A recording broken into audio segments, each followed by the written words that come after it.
আসসালামু আলাইকুম দর্শক, এই দেখেন আমাদের ভাই ব্রাদার আছে এখানে, তারাও ঘুরতে আসছে। ভাই আপনার নাম কি ভাই? আমার নাম সাদ্দাম। সাদ্দাম। দেশের বাড়ি কোথায় আপনার? দেশের বাড়ি তো শরীয়তপুর। শরীয়তপুর। সে একজন শরীয়তপুরের ছেলে। ভাই আপনার নাম কি ভাই? মোহাম্মদ সাইদুল। মোহাম্মদ সাইদুল। দেশের বাড়ি কই আপনার? রাজবাড়ি। রাজবাড়ি।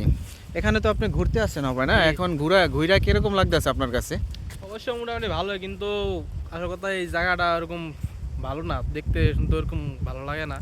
বাট এই জায়গা যে জায়গায় আইছি, এই জায়গা ছিল একটা স্টেশন ছিল, এই জায়গায় যুদ্ধ আমলে এইগুলো জায়গাগুলো নষ্ট হয়ে গেছে, ও, বুঝছেন?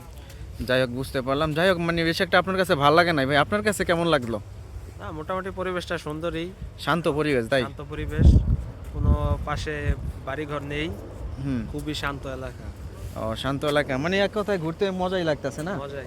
মানে একবারে কোনো মানুষজন নাই, খালি আমরাই বাংলাদেশের আছি কয়েকটা, আর কেউ নাই, দেখতেই তো পাচ্ছেন। ওই যে ওই পারে আরও আছে, দুইজন চলে গেছে গাই ব্রিজ দিয়া। যাই হোক, আপনাদের দেখাইলাম ভিডিওটা। যদি আমার ভালো লাগে ভিডিওগুলো, অবশ্যই আমার পেজটিকে সবাই ফলো করে দেবেন আর ভিডিওটা শেয়ার করে দিবেন, যাতে অন্যরাও দেখতে পায়। এটা হচ্ছে কিরগিজস্তান সম্পর্কে যদি কোনো ধরনের ভিডিও চান, অবশ্যই আমাকে কমেন্ট করতে পারেন। আমি ইনশাল্লাহ ওই ধরনের ভিডিও দেওয়ার চেষ্টা করব। ধন্যবাদ, ভালো থাকবেন সবাই।